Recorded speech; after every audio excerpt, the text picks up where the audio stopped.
Hello दोस्तों, स्वागत है आज के मेरे इस वीडियो में। आज हम पढ़ने वाले हैं विद्युत आवेश तथा क्षेत्र। और विद्युत आवेश तथा क्षेत्र पार्ट नंबर 1 है, चैप्टर नंबर 1 फिजिक्स का है और ये क्लास 12th का है टॉपिक। और यहाँ पर हमने कुछ पिछले वीडियो में कुछ टॉपिक्स पढ़े हैं, जैसे कि विद्युत आवेश, कूलॉम नियम, फिर बलों के अध्यारोपण का सिद्धांत। ये जो है टॉपिक्स हमने पिछले वीडियो में कवर कर चुके हैं और उसमें अच्छे से मैंने इनके इंपॉर्टेंट चीजें जितनी भी थी उनको अच्छे से मैंने एक्सप्लेन भी किया था। आज अगला टॉपिक मैं लेकर आया हूँ इस वीडियो में, विद्युत क्षेत्र की तीव्रता और विद्युत द्विध्रुव।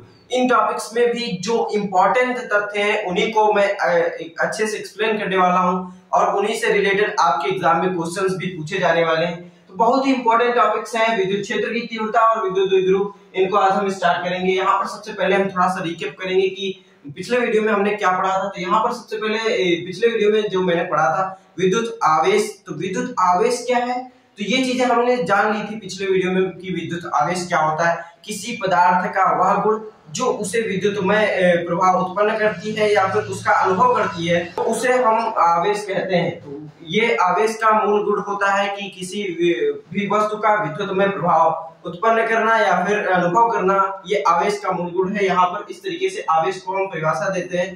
तो अगला जो आपका था, तो ये भी आप जानते हैं कि आवेश कितने प्रकार के होते हैं। आवेश दो प्रकार के होते हैं, धनावेश, ऋण आवेश। और आवेश जो आवेशन जो होता है किसी भी वस्तु में, जैसे कि आप देखते हैं कि कंघे को हम बालों पर जब रगड़ते हैं तो इलेक्ट्रॉनों के ट्रांसफर हो जाते हैं। थोड़े से इलेक्ट्रॉन उसमें बालों में चले गए या फिर बालों से कंघे में चले गए। तो जब इलेक्ट्रॉनों की अधिकता या फिर कमी होती है तब वस्तु आवेशित हो जाती है, जिससे कि उसमें कुछ आवेशन या फिर चुंबकीय गुण उत्पन्न हो जाते हैं। जैसे कि कंघे को जब बालों में हम रगड़ते हैं तब उसमें कुछ कागज छोटे छोटे टुकड़े उसमें चिपकने लगते हैं। ये इसी वजह से होता है क्योंकि उसमें इलेक्ट्रॉनों की अधिकता या फिर कमी हो चुकी है। इसकी वजह से वो वस्तु आवेशित हो चुकी होती है। तो इस तरीके से विद्युत आवेश को हम समझते हैं। और ये जो इसके विपरीत आवेश जो होते हैं आकर्षित होते हैं और जो समान आवेश होते हैं प्रतिकर्षित होते हैं, ये भी हम चीजें जानते हैं। और पिछले वीडियो में हमने इसे अच्छे से क्लियर करके देखा भी था। फिर अब हम अगला जो कूलॉम नियम था, तो कूलॉम नियम भी हम देखे थे कि अगर कोई भी आवेश आपके हैं, दो आवेश मान लीजिए कोई भी आवेश क्यों यहाँ पर है और क्यों यहाँ पर है, तो इनके बीच में जो बल कार्य करेगा आकर्षण का या फिर प्रतिकर्षण का, तो वो कितना होने वाला है वो कूलॉम नियम द्वारा पता चलता है। किस तरीके से कि कूलॉम नियम बताता है कि बल जो इनके बीच में कार्यरत बल होगा वो F बराबर इनके आवेशों के गुणनफल के समानुपाती होगा। यानी कि अगर ये दोनों आवेश क्यों है तो यहाँ पर इनके आवेशों के गुणनफल के समानुपाती होगा। तो इस तरीके से बल जो होगा इनके आवेशों के समानुपाती होगा। इसको मान लेते हैं Q1 है और ये Q2 है। तो यहाँ पे Q1 Q2 इनके जो गुणनफल के समानुपाती होगा इनके बीच में लगने वाला बल। फिर अगला इन्होंने बताया कि जो इनके बीच की दूरी होगी उसके वर्ग के व्युत्क्रमानुपाती होगा इसके बीच में लगने वाला बल। तो F बराबर हो जाएगा व्युत्क्रमानुपाती किसके, इनके बीच के दूरी के वर्ग के, इनके बीच की दूरी के वर्ग के व्युत्क्रमानुपाती है। ये कूलॉम नियम की परिभाषा है। और यहाँ पर इसके बाद जो इन दोनों को समीकरण 1 मान लेते हैं, इसको 2। तो समीकरण 1 और 2 से F बराबर में हमको F समानुपाती किसके मिलता है, Q1 Q2 और बटे में R स्क्वायर, इस तरीके से मिल जाता है। तो ये समानुपाती चिन्ह हटाकर यहाँ पर हम बराबर का चिन्ह रखते हैं। तो F बराबर में आपका आ जाता है, यहाँ पर इसका समानुपाती चिन्ह जब आता है तो यहाँ पर एक कूलॉम्स कांस्टेंट आता है, कूलॉम्स कांस्टेंट, जिसको हम K से यहाँ पर दिखाएंगे। और K का वैल्यू अभी मैं बताने वाला हूँ क्या होती है। तो यहाँ पर K फिर Q1 Q2 इस तरीके से लिख देंगे बटे में R स्क्वायर। तो ये आपका हो जाता है कूलॉम्स नियम। और K का वैल्यू आपने यहाँ पर किताब में भी देखा होगा और K का वैल्यू होता है 1/4 पाई एप्सिलॉन नॉट। और इसका पूरा वैल्यू जो निकाला गया है वो 9 × 10⁹, ये आपका इसका वैल्यू निकाला गया है। और यहाँ पर जो इसका कूलॉम्स कांस्टेंट का मात्रक है वो आपका निकल के आ जाता है। यहाँ से आप देखेंगे जो कांस्टेंट है इसका जब मात्रक आप निकालेंगे तो यहाँ से इसका इधर भेज दीजिए तो न्यूटन इंटू मीटर स्क्वायर फिर बटे में कूलॉम स्क्वायर। तो इसका मात्रक निकल आएगा, यहाँ पर न्यूटन है तो न्यूटन,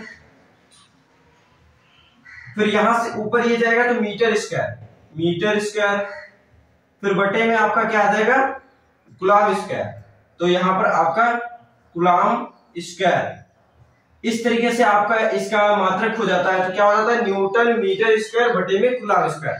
तो ये आपका जो कूलॉम्स कांस्टेंट का है मात्रक हो जाता है और ये उसका मान हो जाता है। तो इस तरीके से कूलॉम नियम हमने पढ़ा था। फिर आगे था अगला जो नियम था बलों के अध्यारोपण का सिद्धांत। तो बलों के अध्यारोपण का सिद्धांत अभी हमने अच्छे से जाना था और इसको भी अब थोड़ा सा रिकैप कर लेते हैं, फिर आगे बढ़ते हैं।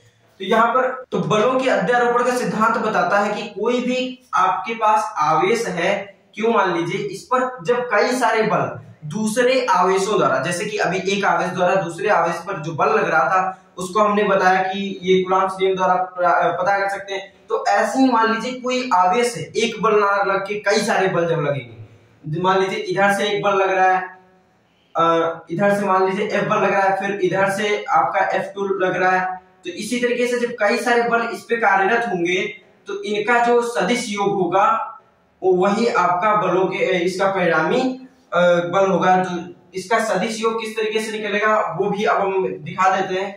तो F इस पे कितना आपका F फाइनल निकलेगा तो वो F है, फिर आपका F1 प्लस में F2 प्लस में F3, ऐसे ही जितने भी बल आपके कार्य कर रहे होंगे तो उनका योग ऐसे सदिश योग जो होगा वही बलों का अध्यारोपण का सिद्धांत बताता है कि जो भी आपका एकांक आवेश है उस पर अन्य आवेशों द्वारा जो बल लगाया जा रहा है वो इनके सदिश योग के बराबर होता है। तो सदिश योग के बराबर होता है। तो इस तरीके से आपका ये बलों के अध्यारोपण की परिभाषा हो जाती है और इसका जो इस तरीके से व्यक्त करते हैं वो भी। अब यहाँ पर F का मान वो जिस तरीके से अभी कूलॉम्स नियम में हमने निकाला उस तरीके से आप यहाँ पर F का मान रख सकते हैं। और फिर आप अगला आता है आपका टॉपिक, जो अगला है मुख्य इंपॉर्टेंट टॉपिक इस वीडियो का, विद्युत क्षेत्र की तीव्रता। तो विद्युत क्षेत्र की तीव्रता क्या है ये अच्छे से अब हम जानने वाले हैं। तो सबसे पहले थोड़ा सा इरेज कर देते हैं, फिर आगे की टॉपिक। तो विद्युत क्षेत्र की तीव्रता, विद्युत क्षेत्र सबसे पहले तो विद्युत क्षेत्र, फिर उसकी तीव्रता। तीव्रता यानी कि किसी की कितनी तेजी से बल लग रहा है। इसी तरीके से आप थोड़ा सा इसके ऊपर आप महसूस कर सकते होंगे कि क्या होती है तीव्रता, है ना। तो उसी तरीके से फिर विद्युत क्षेत्र, विद्युत क्षेत्र यानी कि जो विद्युत क्षेत्र जितनी दूर में इसका प्रभाव पड़ रहा है, इसका प्रभाव पड़ रहा है किसी आवेश द्वारा जो क्षेत्र बन रहा है कितनी दूर तक उसका प्रभाव पड़ रहा है वही आपका विद्युत क्षेत्र हो जाएगा।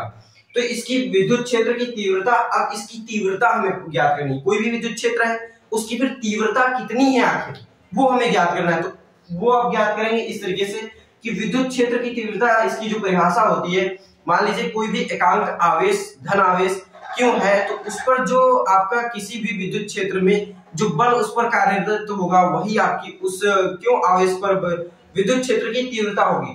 तो वो आपका E बराबर विद्युत क्षेत्र को E से हम व्यक्त करते हैं। तो E बराबर में क्या हो जाता है, E बराबर में F बाई Q। तो इस तरीके से जो आपका Q आवेश पर F बल लग रहा है वो आपकी विद्युत क्षेत्र की तीव्रता हो जाता है। तो इस तरीके से विद्युत क्षेत्र की तीव्रता का परिभाषा भी मैंने बता दिया और यहाँ पर विद्युत क्षेत्र की जो फार्मूला है वो भी, और इसका मात्रक जो है वो हो जाता है न्यूटन प्रति कूलम, न्यूटन प्रति कूलम। इस तरीके से इसका मात्रक हो जाता है। यहाँ पर आप देख लीजिए बल का मात्रक होता है न्यूटन और क्यों आवेश का मात्रक होता है कूलम। तो इस तरीके से जो आपका विद्युत क्षेत्र की तीव्रता है उसका मात्रक हो जाएगा न्यूटन प्रति कूलम। और इस तरीके से हो गया। अब यहाँ पर इसका जो फाइनली रिजल्ट निकलेगा F का वैल्यू हम कूलम्स नियम से रख देंगे।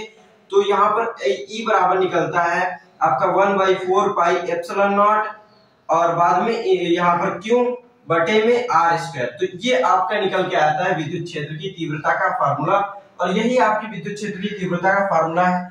अब यहाँ पर हम इसके आगे का थोड़ा सा टॉपिक बढ़ेंगे। इसका अगला टॉपिक जो है तो यहाँ पर विद्युत द्विध्रुव है, लेकिन इसी में कुछ चीजें और हैं जिनको बताना बहुत ही आवश्यक है। तो यहाँ पर भी इसका मात्रक वही रहेगा क्योंकि ये विद्युत क्षेत्र की तीव्रता है और F का वैल्यू रख दिए और Q का वैल्यू रख दिए, उसी से यहाँ पर ये आपका निकल के आता है। तो अगर आपका कोई भी क्वेश्चन इससे रिलेटेड पूछा जाता है तो वहां पर आपको दूरी दे दी जाएगी, कूलम आवेश दे दिया जाएगा, तब यहाँ पर विद्युत क्षेत्र की तीव्रता आप इस तरीके से ज्ञात कर सके होंगे। या फिर यहाँ पर आपको दो चीजें कोई भी दे दी जाएगी, तीसरी चीज पूछ ली जाएगी और यहाँ पर इसी तरीके से क्वेश्चंस बनते हैं और बहुत ही आसानी से आप उनको सॉल्व कर सकेंगे। और उसके लिए भी मैं आगे वीडियो बनाने वाला हूँ जिससे कि आपके जितने भी क्वेश्चंस हैं आपके एनसीईआरटी में या फिर एक्स्ट्रा जो डाउटफुल क्वेश्चंस आते रहते हैं उनका भी सॉल्यूशन मैं अगले वीडियो में लाने की कोशिश करूंगा। तो यहाँ पर आप देख लीजिए इस तरीके से होता है।